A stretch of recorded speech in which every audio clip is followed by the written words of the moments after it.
Hello दोस्तों, नमस्कार साथियों, स्वागत है आपका हरियाणा ड्राइविंग स्कूल रेवाड़ी में। और मैं हरियाणा ड्राइविंग स्कूल संचालक राजकुमार। दोस्तों, आज की जानकारी होगी ड्राइविंग सीखते समय सारे काम गाड़ी में एक साथ कैसे करें। है ना, बहुत बड़ा प्रश्न। जब आप ड्राइविंग सीखते हैं शुरू में तो हम स्टीयरिंग घुमाना सिखा देते हैं, फिर ABC की जानकारी देते हैं। 3 से 4 दिन हो भी जाए आपको, फिर सारे काम एक साथ करने पड़ते हैं। एक साथ का मतलब, मान लीजिए सामने मोड़ आ गया राइट का या लेफ्ट का, तो स्टीयरिंग भी घुमाना भाई साहब, गाड़ी की स्पीड भी कम करनी, क्लच भी दबाना, गियर भी लगाना होता है ना। यानी कि सारे के सारे काम एक साथ कैसे करें, इस चीज़ की जानकारी आज मैं विस्तार से देना चाहूँगा। पहले तो दोस्तों मैं 2 एग्जाम्पल दे रहा हूँ, छोटे छोटे, कृपया सुन लेना। देखिए, एक अनपढ़ महिला जो स्कूल नहीं गई कभी भी, मैं उसकी तुलना करने जा रहा हूँ। क्या है, वो खाना बनाती है ना, रोटी बनाती है, लोई बेलन से बेलना, फिर तवे पे, फिर उसको पलटना, और फिर चूल्हे पे, फिर चौपड़ के आपको प्रस्तुत करना आपके सामने, बीच में सब्जी भी डालना, दही भी डालना, यानी कि सारी की सारी चीज़ें एक साथ करना होता है ना। अब जरा सुन लीजिए, गाय, भैंस, ऊंट, बैल यानी पशु भी एक साथ 5 से 7 काम कर लेते हैं भाई साहब। कैसे करते हैं बताऊं? 4 तो उनके पैर होते हैं, यूं चलते हैं ना, चारों पैर, अगले भी चलते हैं, साथ साथ पिछले भी चलते हैं। और आपने साइड से कुछ बोल दिया तो आपकी तरफ देखेगा ना। और बारिश के मौसम में या वैसे भी कई बार उसकी बॉडी पे मक्खी मच्छर बैठ गए तो भाई साहब, उनको एक पूंछ भी होती है, चलते चलते उसको भी इस्तेमाल करना शुरू करते हैं ना। और बीच में ज़रूरत पड़ी तो वो बोलते हैं ना।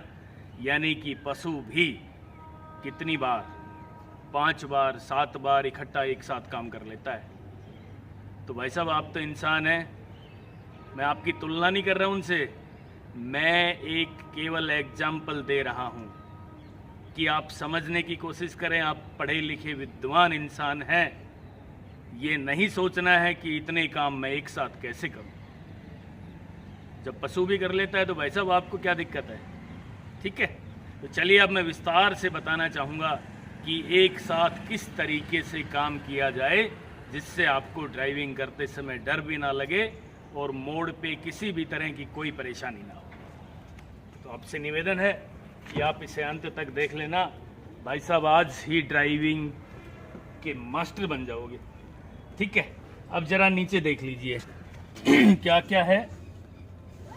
पहले तो मैं आपको बताना चाहूँगा कि राइट वाला हिस्सा हमारा मजबूत होता है। राइट हाथ भी ज़्यादा काम करता है, राइट पैर भी ज़्यादा काम करता है। तो राइट वाले पैर को 2 काम दिए हमारे इंजीनियरों ने, चलने के लिए एक्सीलेटर, रोकने के लिए ब्रेक, चलने के लिए एक्सीलेटर, रोकने के लिए ब्रेक। भाई साहब, इस चीज़ की प्रैक्टिस आपने कम से कम 5 से 7 मिनट करनी है। यूं चलने के लिए एक्सीलेटर, रोकने के लिए ब्रेक, चलने के लिए एक्सीलेटर, रोकने के लिए ब्रेक। ब्रेक लगाना भी सीखना है और एक्सीलेटर दबाना भी सीखना है। कई साथी क्या करते हैं, बैठते ही इस पे पूरा पैर दबा देते हैं, पंजा, फिर गाड़ी का इंजन करेगा है ना। फिर आप देखोगे यार ये क्या हो गया, पता नहीं किस तरह की आवाज़ कर रही है गाड़ी। तो भाई साहब, इसको सीखने का तरीका है न्यूट्रल करके गाड़ी और इसको टच करना है, यूं हल्का सा टच करके परमानेंट रखना है। 10 से 5 सेकंड आपको पता लग जाएगा कि इंजन की साउंड कितनी स्पीड में बढ़ती है और छोड़ते ही कैसे कम करती है। छोड़ने के बाद कम हो जाएगी। ये गाड़ी जब चलेगी ना, गियर लगाओगे, आप चलाओगे तो भाई साहब जितनी एक्सीलेटर दबाओगे उतनी तेज दौड़ेगी गाड़ी, जितना कम दबाओगे उतनी स्पीड कम हो जाएगी, छोड़ दोगे तो बिल्कुल कम हो जाएगी। तो इस चीज़ की आपने प्रैक्टिस करनी है खुले ग्राउंड में। पहले खड़ी गाड़ी में चलने के लिए एक्सीलेटर, रोकने के लिए ब्रेक। अब इसके बाद आपने ब्रेक लगाना सीखना है। कई साथी क्या करते हैं, ब्रेक यूं दबा देते हैं, जिस तरह रोडवेज बसों के ड्राइवर दबा लेते हैं ना, क्यों, आप लोग बैठे हैं उसमें, सवारी की है तो ध्यान रहता है वैसा ही। तो ये देखिए जरा, इसको पूरा नहीं दबाना है, इसको भी टच करके देखना है खुले ग्राउंड में कितना दबाने से गाड़ी कितनी रुकती है। तो इन दोनों का काम तो ये हो गया। अब ये दोनों काम, ये वाला पैर भाई साहब राइट वाला अपने आप करना चाहिए, इतनी प्रैक्टिस आपने करनी पड़ेगी, ठीक है। अब जरा आते हैं लेफ्ट पैर का काम क्या है। लेफ्ट पैर, हमारा हिस्सा लेफ्ट वाला थोड़ा कमजोर होता है। लेफ्ट वाले हिस्से को, लेफ्ट वाले पैर को केवल एक काम दिया है दोस्तों, क्लच को पूरा दबाना। कई लोग हाफ क्लच दबाते हैं, यहाँ क्लच टाइट हो जाता है पेडल, तो आपके दिमाग में ये बात आ जाती है कि क्लच तो पूरा दब गया, फिर आप गियर लगाओगे, फिर गियर करेगा उर्र उर्र, है ना, मतलब गलत तरीका, गियर नहीं लगेगा, आवाज करेगा, गियर खराब हो जाएगा। तो क्लच पेडल को पूरा दबाना पड़ेगा दोस्तों, बिल्कुल नीचे से ऊपर तक, ऊपर से नीचे तक, यानी कि पूरा पूरा थोड़ा सा ध्यान देना है। क्लच पूरा दबा के ये, फिर उसके बाद हमने गियर लगाने शुरू करने। ये प्रैक्टिस आपने खड़ी गाड़ी में 10 मिनट कम से कम करनी पड़ेगी। चलने के लिए एक्सीलेटर, रोकने के लिए ब्रेक, गियर लगाने के लिए क्लच दबाना है, गियर चेंज करने के लिए क्लच दबाना है। ये सारी आसानी से खुले ग्राउंड में जाके 10 मिनट आप प्रैक्टिस कर लेना भाई साहब, गारंटी है बहुत जल्दी ड्राइवर बन जाएंगे। अब मैं ड्राइविंग करने की कोशिश कर रहा हूँ, 3 से 4 मिनट की जानकारी आप लोगों की सेवा में और पेश करना चाहता हूँ। आपसे निवेदन है कि आप इसे अंत तक ज़रूर देख लेना। देखिए, मैं गाड़ी की ड्राइविंग सीट पे बैठ चुका हूँ, तो आपने ध्यान से देखना है मित्रों। गियर लीवर का मैप आप गियर लीवर के ऊपर बना हुआ है, लेफ्ट किया, आगे लगा दिया, ये न्यूट्रल, ये सेकंड गियर, ये न्यूट्रल, ये फर्स्ट गियर, ठीक है, ये न्यूट्रल, बीच में तीसरा और चौथा गियर आता है। अब मैं गाड़ी को चला के दिखा रहा हूं भाई साहब, तो किस तरीके से ड्राइविंग करनी है। एक्सीलेटर को हल्का सा दबाया और धीरे धीरे हमने क्लच को छोड़ना शुरू करना है। ये देखिए गाड़ी चलना शुरू हो गई है, ठीक है भाई साहब। कोई भी मोड़ आ जाए, मान लीजिए अब लेफ्ट का मोड़ आ गया, तो पहले तो इंडिकेटर दे देंगे ठंडे स्वभाव से, ज्यादा चक्करों में नहीं पड़ना है कि यार क्या क्या होगा, अब कैसे करूंगा। इंडिकेटर दे दिया, शांत हो जाओ, 50 मीटर पहले ही दे दो आईडीएस इंडिकेटर।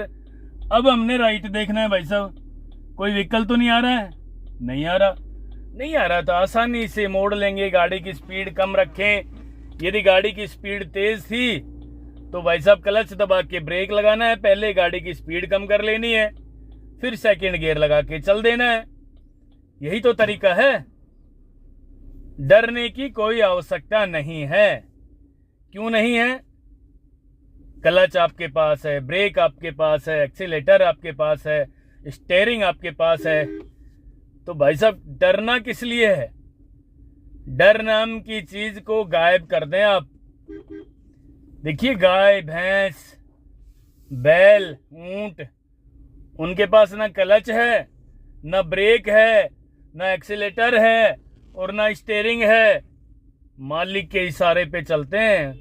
उसका मालिक जैसे ही बोलता है ना, राइट का इशारा दिया तो वो राइट को ही मुड़ जाते हैं। तो अब तो पढ़े लिखे हैं, विद्वान हैं, तो आप जरा देख लीजिए, ऊंट और बैल भी 5 दिन में मात्र अपनी गाड़ी चलाने में परफेक्ट हो जाता है। अब देखिए लेफ्ट मोड़ना है हमने, लेफ्ट का इंडिकेटर ऑन कर दिया भाई साहब, और स्टीयरिंग को आसानी से लेफ्ट मोड़ लेना है। राइट जरूर देखना है, पहले किसी भी मोड़ पे पहले राइट देखना है और फिर भाई साहब लेफ्ट देखना है, ठीक है। इस तरीके से आप गाड़ी चलाएं। यदि आपकी गाड़ी की स्पीड तेज हो तो भाई साहब मोड़ से 50 मीटर पहले गाड़ी को रोक लेना। ज्यादा ही डर लग रहा है तो साइड में गाड़ी रोक लेना, फर्स्ट गियर लगा के धीरे धीरे अपना इंडिकेटर ऑन किया जहां भी जाना है और गाड़ी को चलाना शुरू कर देना। सारे काम एक साथ करने की खुले ग्राउंड में आप लोगों ने प्रैक्टिस करनी है। यानी मैंने पहले भी कई वीडियो में जानकारी दी है आप लोगों को कि भाई साहब खुले ग्राउंड में आप लोगों ने गाड़ी को चला के आठा बना लिया तो सारे काम एक साथ करने आ जाएंगे। आठा मैंने कई बार बनाया है, आप वीडियो देख सकते हैं। हरियाणा ड्राइविंग स्कूल डाल के यूट्यूब पे कई बार आठा बनाया मैंने, तो बैक में भी आठा बना दिया। भाई साहब आपने उस तरीके से गाड़ी चलाई तो मेरी गारंटी है कि आप लोग बिना डरे मोड़ पे ड्राइविंग करोगे, बिना डरे सारे के सारे काम एक साथ कर लोगे। ठीक है, तो ये थी आज की जानकारी। मैं ड्राइविंग के क्षेत्र में आप लोगों के लिए निरंतर काम करता रहूंगा। नेक्स्ट वीडियो भी जल्द ही लेकर आ रहा हूं। तब तक के लिए नमस्कार, धन्यवाद। अगर आपको हमारा वीडियो अच्छा लगा हो तो प्लीज हमारे चैनल को लाइक, शेयर और सब्सक्राइब करना बिल्कुल ना भूलें। क्योंकि ड्राइविंग मतलब Haryana motor driving training school.